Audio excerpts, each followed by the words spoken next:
हनुमान जी के बहुत सारे पर्पस है। हनुमान जी एक बार शिव जी से भी लड़े, शिव जी से लड़ते समय उनका त्रिशूल निगल गए थे गुस्से से। हनुमान जी एक बार सुदर्शन चक्र खा गए थे गुस्से से, और ये सब राम जी क्या नहीं पहले हो गया।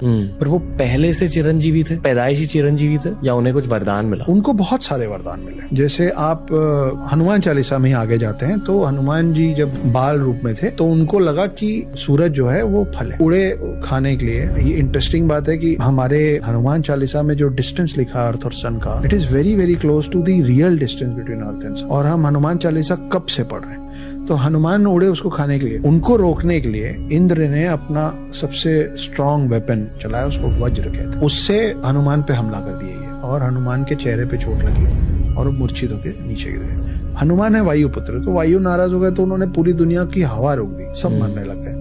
उस समय जो वायु देव थे उनको शांत करने के लिए सब भगवानों ने इनको अलग अलग वरदान दिए, जो दे सकता था सब ने अलग अलग वरदान दिए।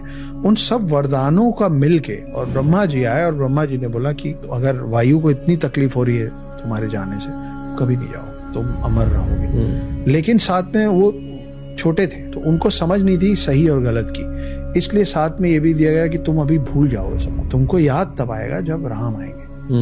फिर राम आए, उनको पूरी याद दिलाया गया। उनका पर्पस राम के साथ जो उनका पर्पस था वो था रावण को हराना, लेकिन और वहाँ राम का पर्पस खत्म होता है। रामायण के बाद क्या हुआ हनुमान जी के साथ, और कम लोगों को पता है। कृष्ण और अर्जुन गए थे हनुमान जी के पास। हनुमान जी, हमको वो वाली कहानी मालूम है महाभारत की, जब भीम से जंगल में मिले। अब वो कहाँ रहते थे वहां भीम को पता चल गया था, तो भीम ने बोला कि हमारा पांडव की जो सेना है थोड़ी कमजोर है, हनुमान जी की मदद में। तो ये लोग गए हनुमान जी के पास कि आप हमारे साइड से लड़िए। तो हनुमान जी बोले कि अगर मैं आपकी तरफ से लड़ूंगा तो महाभारत का पूरा पर्पस डिफीट हो जाएगा, क्योंकि मैं उतरूंगा तो गेम ओवर हो जाए। लेकिन आप आए तो मैं आपको खाली हाथ भी नहीं लौटाऊंगा। अर्जुन, मैं आपके रथ के फ्लैग पे बैठ जाता हूँ एज अ सिंबल। तो आप कभी भी देखेंगे ऐसी कोई भी तस्वीर जिसमें अर्जुन है और सारथी कृष्ण है, उनमें एक फ्लैग लगा रहता है, और फ्लैग में हनुमान बने रहते हैं जो कि बैठे होते हैं, घुटने के बल बैठे। उसके बाद जब ये वॉर चालू हुआ तो अर्जुन एक तीर चलाते थे और कर्ण का जो